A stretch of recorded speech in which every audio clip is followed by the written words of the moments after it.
here with Grace Ariola. In town here at Junior Nationals for a few events and some relays, and then focusing on the World Junior Champs in a couple weeks. So explain to us why you came here. I'm here for relays and just to really support my team. We didn't really want to fly out here just for relays though, so I'm entered in the 50 and the 100. Not rested at all, so I'm not really worried about times, just here to race.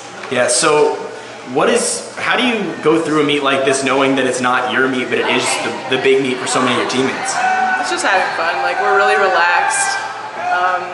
Just having fun, really. We're outside, so it's just having fun in the sun, kind of. Just chilling. Not bad, not bad. Your big meet's in about 2 weeks. Well, less than that actually, just about a week and a half. Yeah. World Juniors in Indianapolis. So how do you kind of approach that meet, and I guess sort of your thought process behind going into that meet, what it means, and how excited you get for that kind of meet? This is my third international meet for the U.S., so I'm kind of like experienced, but it's still such a huge honor, and like it's so easy to get excited, especially with the team, and like we all know, a lot of us know each other already, so there's just a good connection there, and just it's really easy to get excited, so that's not a worry. And then just race rehearsal because it's an Indy. We've been there a bunch of times. Especially you. Yeah, this is my 5th meet there this year. It's actually in my backyard. Yeah. So it's just pretty easy. What did you think about your swims at Nationals? I was very pleased. I wish my 100 back would have been faster, but I mean, I made it, so it's really all I can ask for. Do you consider yourself more a freestyler or a backstroker? It comes and goes. I mean, like, right, this season I'd say more freestyle, but like next season it could be backstroke. There are a lot of backstrokers in high school backstrokers. Obviously, Reagan Smith gets the attention because she made worlds, but there's you and there's Lucy Norman and people who have been right on the door of the 1 minute barrier. So what's that like? What kind of relationship do you have with everyone? You know, all of you guys that are really right there about the same. Yeah, well, we're all like super friendly with each other. There's no one that's just like, no, we're all super close.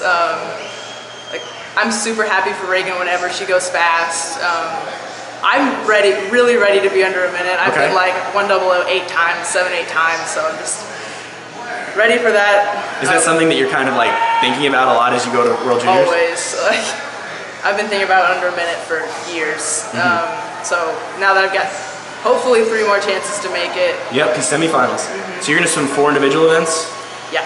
Plus relays? Yeah.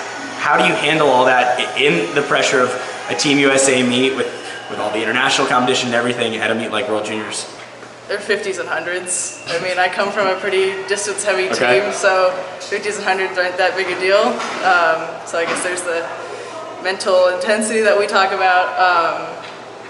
I'm not really worried. I mean, like, I'm excited, I'm nervous, but I know that when time comes, I'll do my best, and USA will be behind me no matter what I do, so. Explain what you mean a little bit by mental intensity, like how, just explain that a little bit. On our team this year, our coach has always been like, increase your mental intensity as the set goes on so you don't like falter as the end comes. So when you're in the last 25 of 100 or the last 50 of a 200, you're not, and it gets really hard just like to keep going. That's when you want to just kind of be screaming at yourself, keep going. Yeah. How about in terms of a long meet like that? If something goes well on day, it's a 6-day meet, longest you've ever been to, I guess, except Olympic trials. So if something goes well on day 3 or something, how do you keep yourself in that rhythm, knowing that there's still so much left?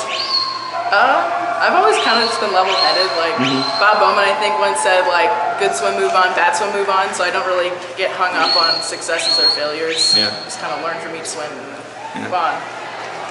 You mentioned you're one of the veterans on the U.S. junior team. I mean, as much as you can be at 17.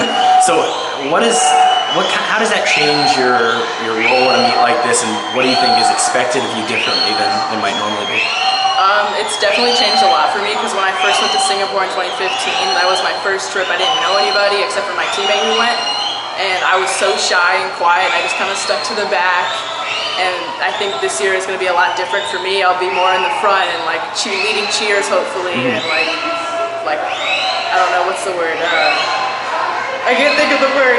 Being supportive. Yeah, supportive, just like rallying the troops. Yeah. Kind of. Have you had any like communication with some of the younger people on the team about trying to introduce them to what this is all about? I think it was either Maddie Hamovich or Eva started a group chat with all the girls. Okay. So we're all kind of talking and just be like, yeah, guys, let's get pumped. can see either of them doing that too. Well, Grace, thanks for the time. Good luck the rest of the meet here, and then we'll see you in a couple weeks in Indy. Thanks. Yeah, awesome. Thank you.